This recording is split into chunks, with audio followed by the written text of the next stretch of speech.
All right, guys, we are talking about the Flash, the whatever last quote unquote the last DC EU film, even though Aquaman's slated to come out, I believe, in December, but there's been zero marketing on it, so who knows. But overall, I think the movie, there's stuff there. There was stuff there for this to be a great movie, but then the CGI looks like shit. And it really just like lowers the impact of the film. Because there's some stuff that's genuinely supposed to make you feel something. And in my showing, people actually felt something during those moments, but I was just sitting there like, oh, but it looks bad. But okay, let's talk about the cast. So Ezra Miller is the titular character, the Flash. The two Flashes in this film, two Barrys. I think they did a very smart thing with putting Ezra, who's already been a kind of iffy character for a lot of people. I personally didn't mind him, but I wasn't overall impressed with him. But they paired him with a younger version of himself, which made him a little bit more likable in the film overall. And I think the scenes with his mom were very special. I think that those were very good. Those were very good, where you can really see the performance kind of come out of him during those, them, at this moment in time. Let's go to the Batman, which are ultimately the saving grace of the film. We have, of course, the first one, Ben Affleck, who's my favorite Batman. So I loved seeing Ben Affleck on screen again, and he was absolutely fantastic. Practically no notes besides the goofiness of him just standing there. Like, the set piece that he's in is fantastic, but the quieter moments of him being like Batman, it was kind of like...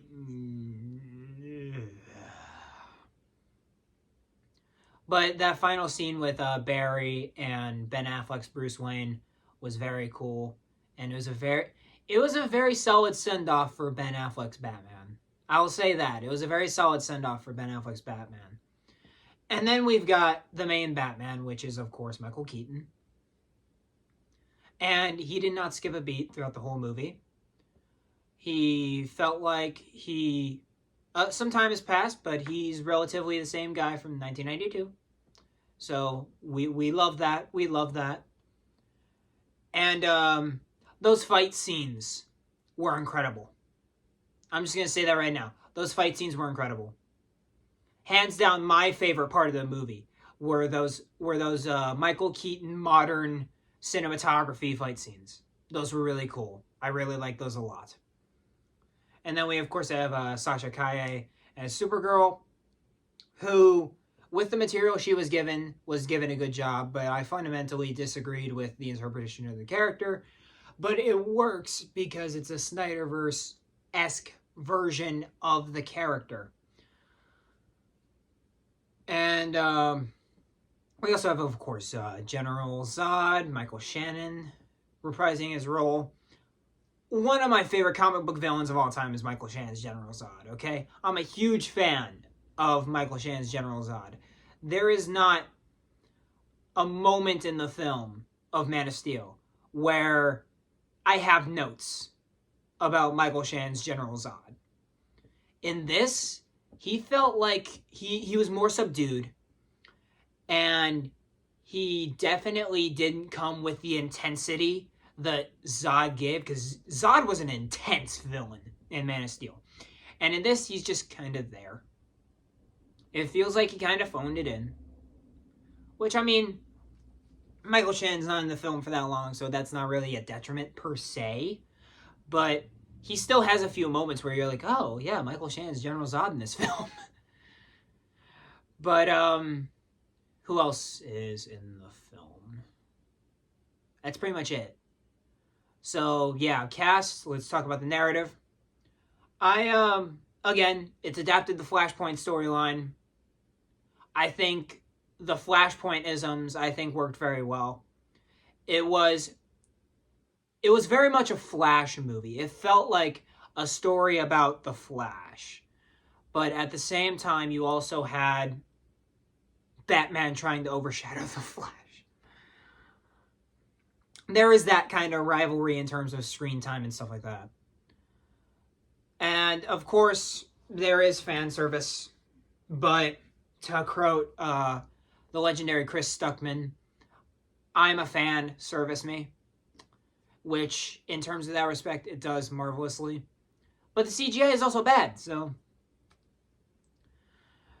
But I think it also fell apart when they shouldn't have added that because he's in the toys. The Dark Flash character wasn't even necessary for the film at all. He should. I honestly really didn't like. Outside of that idea to like make R. Barry more likable by having a younger version of himself, I didn't like the duality concept at all, pretty much.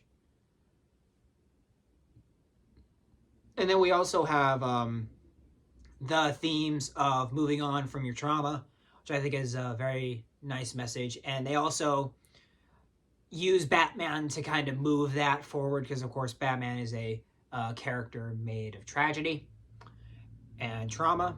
And Batman can't move on, but he's pushing for Barry to do so. And that scene with Ben Affleck is probably the best scene he's done as Batman in terms of his acting ability, which I know he didn't have a lot of just pure acting moments as Batman, unfortunately.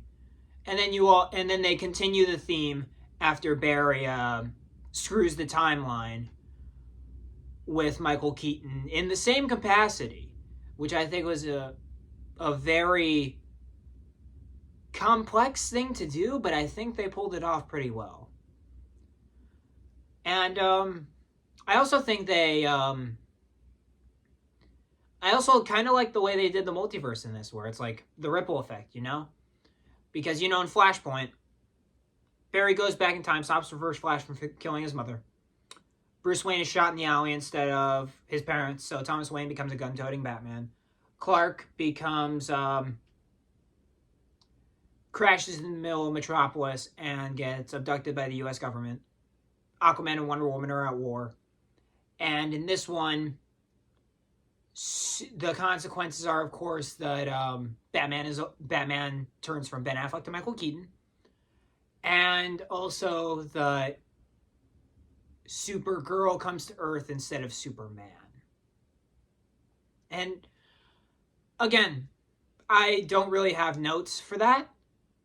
I think it was a great way to explain the kind of the ripple effect. They use a dumb metaphor, but for what it gets across, it does it very well. And I honestly think probably better than Marvel, because it's not just branching off. It's like this point in time is fixed, and these two, and you kind of have another area, another whole timeline there as well.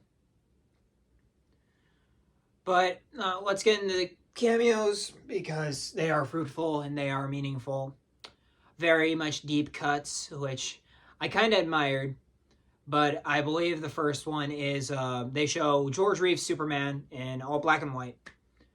And then you see in that world, Speed Force, you have Teddy Sears as Jay Garrick, which I loved. I love the fact that Teddy Sears is George Reeves is Jay Garrick, full stop. Just because it's cool to see another superhero teamed up with the icon George Reeves, and to have a fully realized Jay Garrick in a cinematic film. It's just so cool. And then, of course, we transition to a kind of cameo in of itself, a cameo of a cameo. It's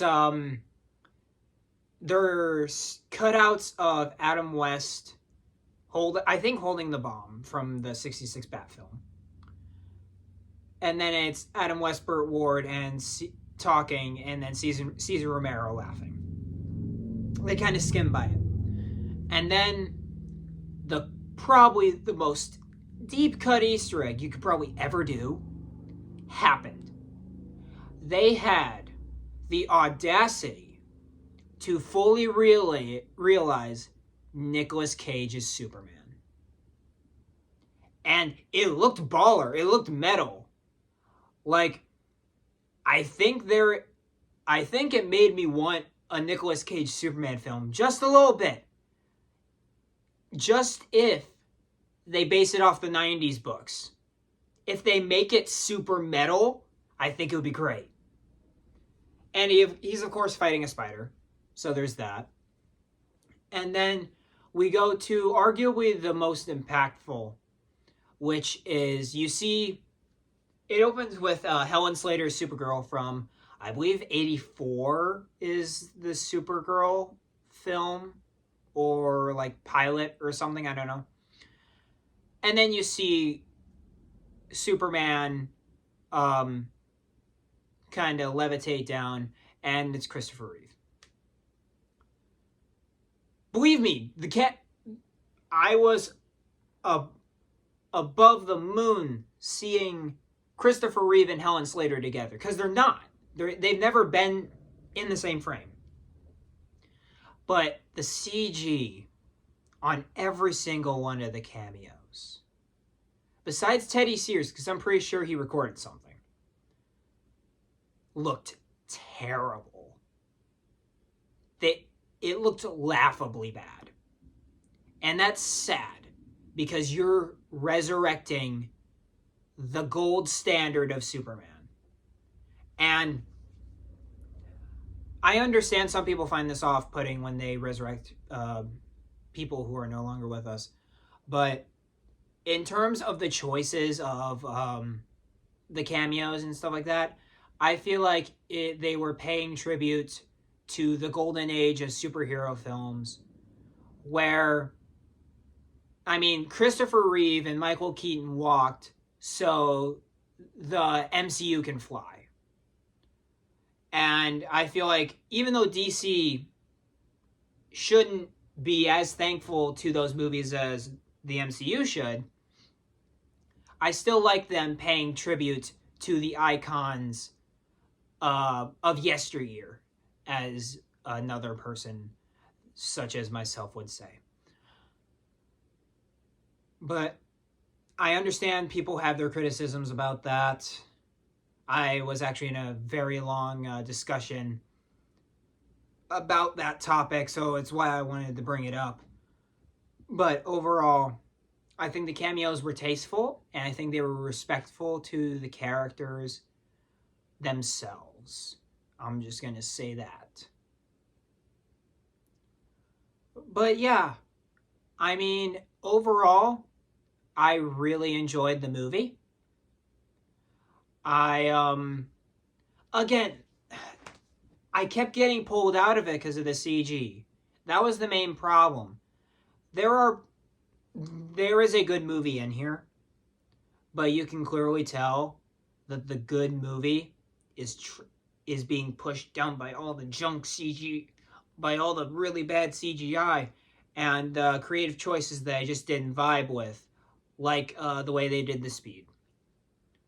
Like the way they interpreted the Speed Force, and so. But outside of that, for me, it's definitely a 6, just because the CGI was a big problem for me. It's a glaring problem, but the actors were absolutely fantastic, and the script, I think, was a good 8 or 9. It's just that the CG really weighed it down and made it just an abysmal to watch. But yeah, guys, those are my thoughts on The Flash. I am going to maybe make another video talking more in depth about like the overall course of the film, the interpretations of the fights, maybe, I don't know. But yeah, that's pretty much it for this video. Of course, like, comment, subscribe. Tell me what you think about the Flash down in the comments. Encourage discussion. Love discussion. And yeah, I will catch you guys in the next video, whether it be DC related, action figure related, or something else. Who knows? But I will catch you guys in the next video. Peace.